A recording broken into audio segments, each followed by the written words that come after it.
everyone, it's Leslie from Stitch and Bear Time. We're going to do a Quilty video today, and we're going to talk about this quilt that I just recently finished. I think I finished it about mid-September. I worked on it over the summer. This is called Stars for Carter, and we're going to talk about this quilt. I will attach the pattern in the description box below, and if you like my video, please subscribe. So let's get started.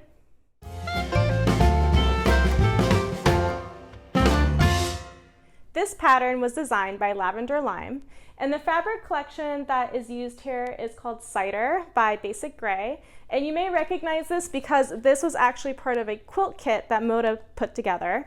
It actually came in this really nice box right here, as you can see, and I actually have a lot of fabric left over, and we will actually talk about that a little bit later.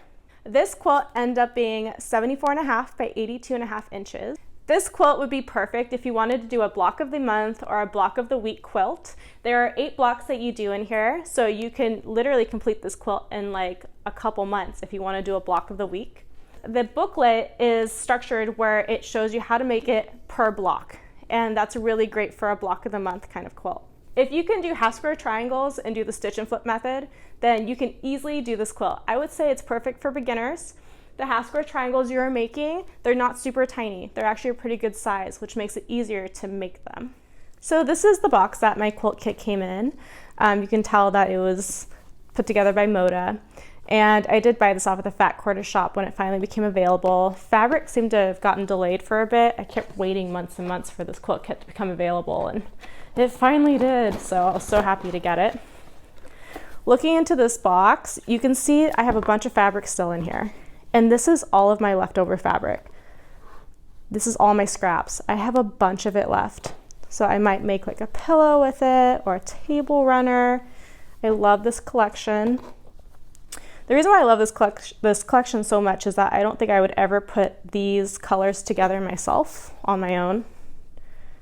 Like this mustard with like this orange. I would never think to do that. So I fell in love with this fabric collection. So when I'm getting ready to start free motion quilting on my quilt, I usually plan it out ahead of time.